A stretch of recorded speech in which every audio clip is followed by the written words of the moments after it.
So we are starting with the new lesson, interior of the earth. Interior यानी अंदर, ठीक है, अर्थ के अंदर। देखो अभी भी अगर हम अर्थ की बात करें, चाहे कितनी भी टेक्नोलॉजी का डेवलपमेंट हो चुका है, कितने भी हम एडवांस हो चुके हैं, तो भी अभी बहुत सारी चीजें ऐसी हैं जिनको हम ऐसे ही नहीं जान पाए हैं। ठीक है, जैसे कि अगर मैं बात करूं इन अर्थ के अंदर के बारे कि अंदर यहाँ कैसे क्या है, तो अभी भी ह्यूमन बीइंग यहाँ तक पहुंचने में अभी ही इज नॉट अभी मतलब सक्षम नहीं हुआ है, he is not able to move up to here. ठीक है, चाहे कितनी भी कैपेबिलिटीज उसने एक्वायर करी हो, लेकिन अभी भी यहाँ तक वो नहीं पहुंच पाया है।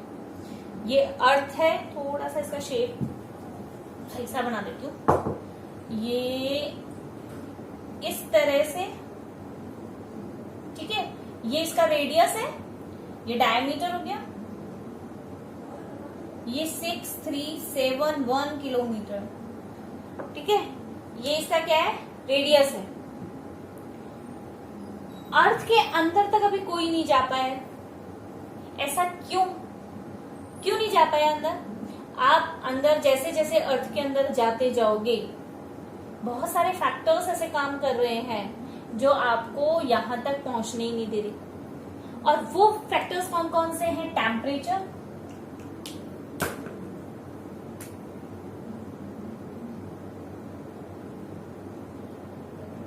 प्रेशर और डेंसिटी। ठीक है, हम लोगों ने फर्स्ट वीडियो के अंदर ये डिस्कस किया था कि जो अर्थ है वो क्या है, सन से अलग हुई है। ठीक है, सन का ही एक हिस्सा है, वो अलग हो गया। तो क्या था, पहले गैसियस स्टेज में था, गर्म था, उबलता हुआ था, धीरे धीरे क्या हुआ, वो ठंडा होने लगा। और ठंडा होने लगा तो क्या हुआ, जब कोई चीज ठंडी होती है तो क्या होती है, सिकुड़ती है, सिकुड़ेगी। और जब कोई चीज ठंडी होगी तो ऊपर से, पहले ऊपर की जो लेयर है वो ठंडी होगी, और अगर ठंडी होगी तो क्या होगी, ऊपर की लेयर तो ठंडी हो गई, लेकिन अभी अंदर से क्या है, ये लिक्विड है। अंदर से क्या है, लिक्विड है, लेकिन जो हमारी क्रस्ट है, ऊपर वाली लेयर है, ये क्या हो गई, ठंडी हो गई और ये सिकुड़ गई। तो इस तरह से बन गया, कहीं तो गड्ढे बन गए, गर्त बन गया, और कहीं पे ऊपर उठ गया, और कहीं पे प्लेन बन गए।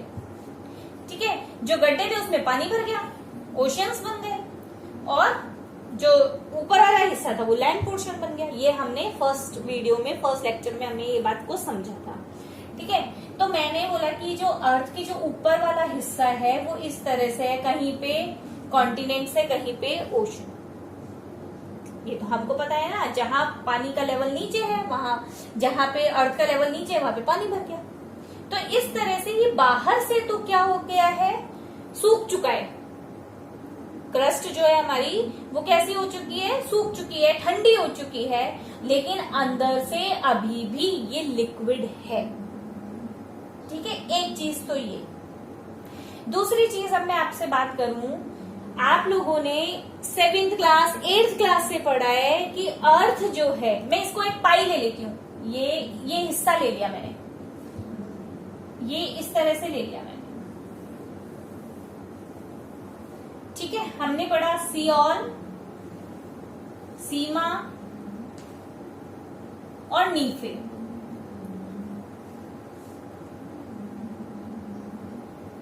ठीक है, सियोल, सीमा, नीफे। ये एक ऑस्ट्रेलिया का एक ज्योग्राफर था। ठीक है, उसने ये 3 लेयर्स के बारे में उसने बताया। आप ध्यान देंगे, मैंने क्या किया, ये इस तरह से मैंने ये पाई यूं उठा करके ये ले लिया, यानी कि ये इस तरह से डिवाइड है। ठीक है, सियोल, सीमा और नीफे। अभी इसकी फुल फॉर्म हम बात करते हैं। मैं एक एक्सपेरिमेंट को समझो। मैंने क्या किया, एक बाउल लिया, उसमें मैंने पानी भर लिया। ठीक है, पानी भरने के बाद मैंने कुछ सैंड ले ली, छोटे छोटे पत्थर ले लिए। ठीक है, और ये जो तिनके वगैरह होते हैं ना, स्टिक्स जो होती है बिल्कुल, लीफ, कुछ पत्तियां ले ली। इस तरह से मैंने कई सारी चीजें ली और उस पानी के अंदर गिरा दी। और उस पानी को ऐसे मैंने जोर से हिला दिया और उसको मैंने छोड़ दिया। ठीक है, अब मैंने जब उसको छोड़ दिया तो आप देखोगे धीरे धीरे धीरे जो उसका मूवमेंट था वो धीरे धीरे कम हो गया और बंद हो गया। और आप ये देख रहे हो स्टोन्स सबसे पहले नीचे बैठे, फिर धीरे धीरे मिट्टी भी बैठ गई, लेकिन छोटे छोटे तिनके जो पत्तियां थी, सूखी पत्तियां और ये सब थी, वो ऊपर ही फ्लोट कर रही थी। ठीक है, ये बात समझ में आई? ये क्या हो रही थी? ऊपर ही फ्लोट कर रही थी। अब जब वो ऊपर फ्लोट कर रही थी तो आपको मतलब उसमें क्या चीज समझ में आई कि हैवी चीज जल्दी नीचे बैठ गई और जो लाइट चीज थी वो ऊपर रह गई। ठीक है, आप लोगों से अगर मैं मेटल्स की बात करूं तो ये सिलिका और ये एल्यूमिनियम, ये सिलिका और मैग्नीशियम, ये निकल और फेरस यानी आयरन। ठीक है, आयरन हेवीएस्ट मेटल आप पढ़ रहे हो। आपको पता है एल्यूमिनियम हल्का होता है। आपके घर में एक्सपेरिमेंट करके उठा करके देखो ना, एक मम्मी के पास लोहे की कढ़ाई है और एक एल्यूमिनियम की कढ़ाई है। जब आप लोहे की कढ़ाई को उठाते हो वो बहुत हैवी होती है, एल्यूमिनियम की कढ़ाई हल्की सी होती है। ठीक है, तो ये तो आप वहीं देख सकते हो। तो जब अर्थ ठंडी हो रही थी, कूल डाउन हो रही थी, तो हैवी मेटल्स जो थे वो तो क्या हो गए, सेंटर में इकट्ठे हो गए। उसके ऊपर हल्के मेटल और उससे भी हल्के बाहर। ये मेरी आई होप ये एक्सपेरिमेंट के थ्रू आपको समझ में आया होगा कि कैसे हैवी मेटल जो हमारे बीच अर्थ के बीच में आ गए। भाई चारों तरफ से क्या हुआ, ठंडी हो रही थी, तो हैवी मेटल्स क्या हो रहे थे, हैवी मेटल्स धीरे धीरे वो भी इकट्ठे होते जाते, तो कंसंट्रेशन हैवी मेटल्स का बीच में हो गया, उससे हल्के ऊपर और उससे भी हल्के बिल्कुल ऊपर। ठीक है, आपको पता है निकल, आयरन ये हैवी मेटल्स है और एल्यूमिनियम कैसा है, हल्का है। क्लियर? हल्का है तो क्या हुआ, वो ऊपर ही रह गया। ये बात समझ में आ गई होगी इस एक्सपेरिमेंट के थ्रू। क्लियर? अब एक चीज को समझेंगे। ये तो हमने बात कर ली इन मेटल्स के बेसिस पर। अगर मैंने आपसे बात करी, अब क्या होगा, जैसे आप ये देखो, अपन लोग पढ़ते हैं रॉक्स पढ़ते हैं तो अपन पढ़ते हैं कि सेडिमेंट्री रॉक्स की बात कर रही हूँ। सेडिमेंट्री एक लेयर इस पे आई। ठीक है, लेयर इस सेडिमेंट्स, जब मैंने आपको रिवर्स के बारे में बता रही थी कि किस तरह से प्लेन्स बने, तब मैंने आपको बताया था ना सेडिमेंट्स डिपॉजिट हो जाते हैं, सिल्ट डिपॉजिट हो जाता है। एक लेयर यहाँ पे डिपॉजिट हुई, फिर दूसरी लेयर इसके ऊपर डिपॉजिट हो गई, तीसरी लेयर इसके ऊपर, ऐसे लेयर के ऊपर लेयर्स।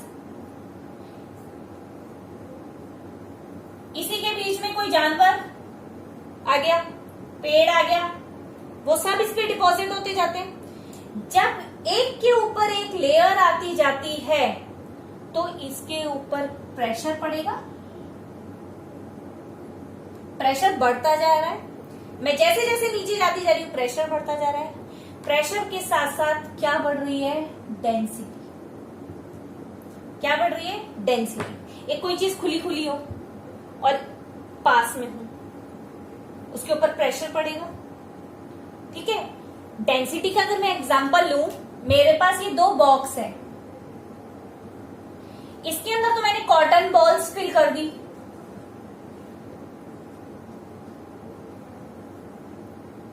और इसके अंदर मैंने आयरन बॉल्स फिल कर दी।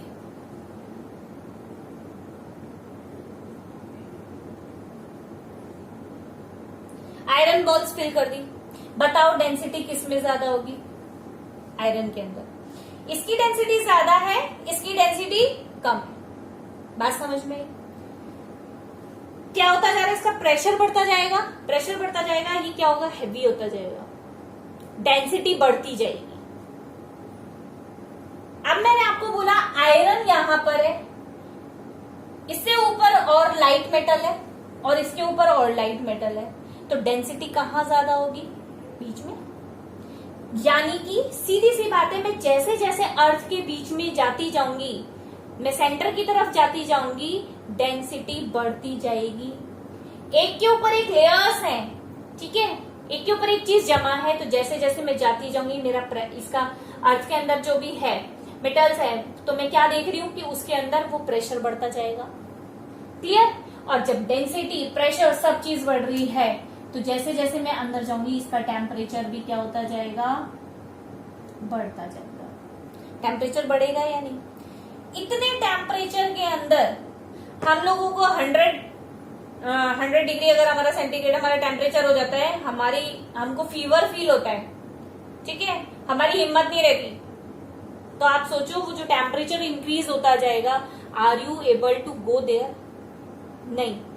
तो ये सारी ये तीन फैक्टर्स, पहले तो ये फैक्टर्स हैं। ये फैक्टर्स क्या बता रहे हैं कि अर्थ के अंदर मतलब human being has still not gone there, ये सेंटर तक नहीं गया है, लेकिन ये अंदाजा लगाया जा चुका है कि किस तरह से टेम्परेचर, प्रेशर, डेंसिटी, जैसे जैसे हम अर्थ के बीच में जाते जाएंगे, अर्थ के सेंटर की तरफ जाते जाएंगे, ये सारी चीजें क्या होती जाएंगी, बढ़ती जाएंगी। क्लियर? तो पहली चीज मैंने आपको क्या बताई कि जब अर्थ ठंडी हुई तो क्या हुआ, ऊपर की जो लेयर थी वो सूख के हार्ड हो गई, ठीक है, और जो नीचे अंदर है, अंदर अभी भी क्या है, इसमें लिक्विड है, अभी भी क्या है, लिक्विड है। ये तो यहाँ पे आयरन का कंसंट्रेशन होने की वजह से यहाँ पर क्या है, ये बहुत ज्यादा डेंसिटी बढ़ चुकी है, प्रेशर बहुत ज्यादा है, तो डेंसिटी बढ़ चुकी है, इसलिए ये एरिया सॉलिड है, फिर ये आपका लिक्विड है, और ये बाहर आपका सॉलिड है। ये तीन डिवाइडेशन देखा हमने, जिसमें sial, sima, nife, silicon, aluminium, silicon, magnesium, nickel and ferrous. Clear? इन्हीं लेयर्स की अगर मैं बात करूं तो इसको हम 3 लेयर्स में और डिवाइड कर देते हैं, उन्हें हम बोलते हैं crust, mental, core. Crust, mental, core. Clear? Crust, mental, core, crust, mental, core. इसका जो डिवाइडेशन है वो अपर क्रस्ट और इनर क्रस्ट, अपर मेंटल और इनर मेंटल, अपर कोर और इनर कोर। ठीक है? या इसमें अपर की जगह आप इनर नहीं लिखेंगे तो लोअर मेंटल, लोअर दूसरा वर्ड यूज कर सकते हैं, ठीक है, और इसके अंदर आप अपर की जगह आउटर वर्ड भी यूज कर सकते हैं। तो एक डिवाइडेशन तो आपका ये है और एक डिवाइडेशन आपका ये है। क्या क्या है? क्रस्ट, मेंटल, कोर,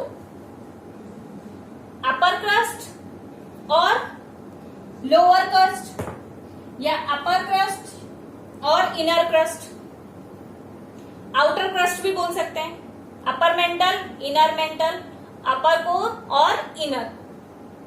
ये इस तरह से डिवाइड है। अब आप बोलोगे मैम ये हमको पता कैसे पड़ता है कि ये डिवाइडेशन है? ये डिवाइडेशन, ये 3 फैक्टर्स तो हमने देख लिए कि अर्थ के अंदर जैसे जैसे जा रहे हैं हम इनको, ये है। 2 फैक्टर्स और हैं, वो है हमारा अर्थक्वेक और वॉल्केनिक एक्टिविटी। और वॉल्केनो, ठीक है, वॉल्केनो और अर्थक्वेक, ये दोनों भी फैक्टर्स हैं, ठीक है। ये डायरेक्ट फैक्टर्स, वो इनडायरेक्ट फैक्टर्स से हम पढ़ते हैं। तो ये फैक्टर्स भी क्या कर रहे हैं, हमें अर्थ के अंदर के बारे में बता रहे हैं। आपको पता है वॉल्केनो, वॉल्केनो के अंदर क्या होता है, मैग्मा बाहर आता है। मैग्मा जब वो अंदर का है तब तो उसे मैग्मा बोलते हैं, और जब वो बाहर आ जाता है तब उसे लावा बोलते हैं। क्लियर? तो जब मैग्मा बाहर आता है, अर्थ के अंदर से आया, जब अर्थ के अंदर से मैग्मा बाहर आया तो हमें पता लगा ना कि अर्थ के अंदर क्या था। अर्थ के अंदर क्या था? अर्थ का जो मैग्मा है वो जब बाहर आ जाता है, लावा जब बाहर आ जाता है, अंदर जब वो आया तब तो वो बहुत हॉट था, गर्म था, तो हमें पता लगता है कि अर्थ हमारी अंदर से गर्म है। ठीक है, जब वो बाहर आया, ठंडा सरफेस पे आने के बाद ठंडा हुआ धीरे धीरे किसकी फॉर्म में आ गया, रॉक्स बन गई। क्या बन गई, रॉक्स बन गई। उन्हीं रॉक्स के अंदर आज हम देखते हैं, उसमें हम माइनिंग का काम करते हैं और हमको मिनरल्स मिलते हैं। क्या मिलते हैं, मिनरल्स। तो जब वो मिनरल्स हमें मिलते हैं तो हम ये देखते हैं कि अर्थ के अंदर क्या है, गर्म सेंट है। ठीक है, तो वॉल्केनिक एक्टिविटी से हमें अर्थ के अंदर की, ये तो क्या मेजर डिवीजन है, ऐसा तो नहीं है ना कि सिर्फ हमारे अर्थ के ऊपर हमें, क्रस्ट के ऊपर हमें यही दो ही चीजें मिलती है। ये मेजर पार्ट है। ठीक है, मेजर पार्ट है, इसलिए इनको इन्हीं नामों से देखते हैं। तो ये मेजर पार्ट्स के नाम से लिया हुआ है। अदरवाइज बहुत सारे मिनरल्स हैं, मेटल्स हैं, जो कि क्या है, अर्थ के अंदर से हमको अवेलेबल होते हैं। तो वॉल्केनिक एक्टिविटी के थ्रू क्या होता है, मैग्मा बाहर आता है। उसी तरह से अर्थक्वेक्स के अंदर, आप लोग अर्थक्वेक के बारे में सुना होगा, आपने फोकस वर्ड सुना होगा, एपिसेंटर वर्ड सुना होगा।